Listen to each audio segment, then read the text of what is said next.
তোমাদের চায়ের দোকানে কি কি পাওয়া যায় জিশান? আমাদের চায়ের দোকানে হচ্ছে সব ধরনের চা পাওয়া যায়। কিছু মিলিয়ে আসলে চমৎকার একটা ওয়েদার এই বর্ষায় আসলে সাজেকে পাবেন। মানুষ রাতের সাজেকটা যদি পুরোপুরি 1 কিলোমিটার ধরে ঘুরে তাহলে দার্জিলিং একটা ভাইব পাবেন অবশ্যই সময়ে। অবশ্যই যেমন আমরা সেনিরুশাই থেকে এখানে আসলাম, কি রেস্টুরেন্টগুলো এখনো খোলা, যদিও রাত 12টা বাজে। সেম প্লেস রেস্টুরেন্ট, দেখেন কি পরিমাণ মানুষের ভিড়। ওর বাচ্চাটা খুবই কিউট, কিছুক্ষণ পর শুধু ফ্রচি বলে পিঁপড়া। আমি এখানে খাওয়া দাওয়া শেষ করে আমরা বের হলাম একটু হাঁটতে। চারিদিকে মেঘের একটা আনাগোনা দেখা যাচ্ছে। প্রতিদিনের ন্যায় সাজেকে বৃষ্টি হোক কিংবা না হোক, রাতের বেলা একটা মেঘের যে দৃশ্য এটা আমরা উপভোগ করছি আজকেও। যদিও সন্ধ্যার পর আর রাত্রে 9টার পর অনেক বিশাল একটা ধামাকাদার বৃষ্টি হয়েছে আর কি, যার কারণে মেঘটা এখন বেশি। আশা করছি সকালবেলা তো একটা ভরপুর মেঘ হবে, চমৎকার একটা মেঘ হবে। চায়ের দোকানগুলো এখনো দেখেন, এখানে চায়ের দোকানে সবাই বসে আড্ডা দিচ্ছে, চা খাচ্ছে। যেহেতু বৃষ্টি হয়েছে যার কারণে এখন চায়ের ডিমান্ডটা বেড়ে গেছে। চা কফি খাওয়ার জন্য খুবই ব্যস্ত হয়ে গেছে। অলরেডি সবার ডিনার শেষ, আমরা আমাদের খাবার শেষ করে এখন পাহাড়িকা রিসোর্টের দিকে যাচ্ছি। পাহাড়িকা রিসোর্ট আমরা আমাদের শাহিন ভাইয়ের এখানে আমরা কিছুক্ষণ আড্ডা দিব, এরপরে আমরা আমাদের আবার নিজেদের নিরে ফিরে যাব। রেস্টুরেন্টগুলো এখনো খোলা, যদিও রাত 12টা বাজে। সেম প্লেস রেস্টুরেন্ট, দেখেন কি পরিমাণ মানুষের ভিড়। কেমন আছেন আসলাম ভাই? বেড়াইতে আসেন। কেমন আছেন আসলাম ভাই? খুব ভালো পরিবেশ। এখান এদিকে মনোয়াবার রিসোর্ট, সবকিছু মিলিয়ে আসলে চমৎকার একটা ওয়েদার এই বর্ষায় আসলে সাজেকে পাবেন। মানুষ উৎসুক মেজাজে ঘোরাফেরা করছে, সবাই বন্ধু বান্ধব, ভাই ব্রাদার, পরিবার, ফ্যামিলি, যে যার মতো যাকে নিয়ে ভ্রমণ করতে স্বাচ্ছন্দ্য বোধ করে সে তাকে নিয়েই ঘুরতে এসেছে। দেখুন মেঘের কারণে কিছুই দেখা যাচ্ছে না, এই দোকানপাটগুলো এখনো খোলা। আর রাতের সাজেকের যে একটা আমেজ, এই আমেজটা উপভোগ করতে চাইলে এই বর্ষায় আসতে হবে।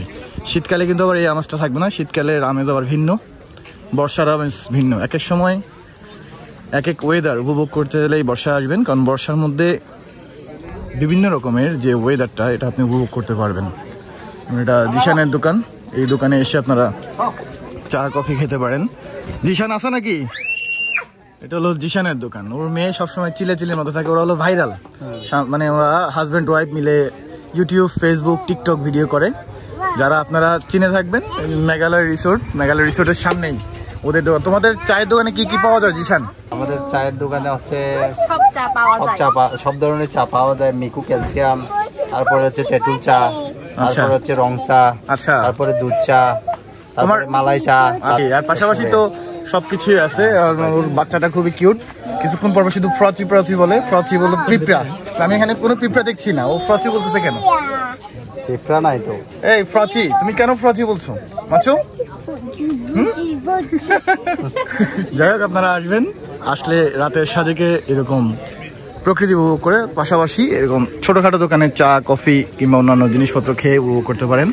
রাতটাকে আপনার আনন্দমুখর করে তোলার জন্য অনেক ধরনের আয়োজন আছে, যদিও সবকিছু লিগ্যাল ওয়েতে আছে। ইলিগ্যাল কোনো ওয়েতে আসলে আমরা মানুষকে সাজেস্ট করি না। চল ভাই, রাতের সাজেকে কেমন লাগছে আপনার? অনেকদিন পর আপনার সাথে আসলে ঘুরতে বের হলাম। সব সময় সুন্দর। আচ্ছা, টোটালি কথা হচ্ছে যে মানুষ মনে করে যে শুধু দিনে পাহাড় দেখতে পারবে, মেঘ দেখতে পারবে। আচ্ছা, রাতের সাজেকটা যদি পুরোপুরি 1 কিলোমিটার ধরে ঘুরে তাহলে দার্জিলিং একটা ভাইব পাবেন অবশ্যই সময়ে। অবশ্যই যেমন আমরা সেনিরুশাই থেকে এখানে আসলাম, কি পরিমাণ একটা আমেজ, পর্যটকদের যে একটা উৎসুক মেজাজে। অনেকে মনে করে যে এটা কুয়াশা। টোটালি কথা হচ্ছে যে শীতকাল আসলে হচ্ছে যে কুয়াশা পাওয়া যায় বৃষ্টির সময় বা গরমের দিনে এমন দৃশ্য বাংলাদেশের আর কোথাও পাবেন না। কুয়াশা আর মেঘের মাঝে পার্থক্য আছে, যেমন ঘনত্বের উপর ডিপেন্ড করে আর কি। অনেকে আসলে ঘনত্বটা বুঝে না হিসেবে কুয়াশা আর মেঘ দুইটা একসাথে মিলেমিশে একই করে ফেলেন। যদিও কুয়াশা আর মেঘ একটু আপনি খুবই সূক্ষ্ম মেজাজে যদি দেখেন তাহলে অটোমেটিকলি বুঝে ফেলতে পারবেন। যেমন এখন আমরা মেঘের মধ্যে আছি, এই মেঘটা হয়তো সকালবেলা একটা ভরপুর মেঘ হবে, সকালবেলা একটা সমুদ্রের মতো মেঘ প্রতিদিনই হচ্ছে। পাশাপাশি এই যে এখন মেঘটা, এই মেঘটা পাবেন আপনি বর্ষাকালে শুধুমাত্র। রাতের সাজেক দুপুর কিংবা সকাল সবসময় এমন থাকেই। আসলে পাহাড়ের প্রকৃতি উপভোগ করার পাশাপাশি মেঘের যে সৌন্দর্যটা, এটা উপভোগ করতে চাইলে আপনাকে অবশ্যই এই বর্ষায় দ্রুত সাজেক ভ্যালি ভ্রমণ করে ফেলুন। আর খুবই নিকটে শীতকাল, শীতকাল চলে আসলে আবার এটা পাবেন না, তখন আবার ভিন্ন ওয়েদার হয়ে যাবে। সবাইকে সাজেক আসার জন্য আমন্ত্রণ জানাচ্ছি। সবাই ভালো থাকবেন, সুস্থ থাকবেন। আসসালামু আলাইকুম।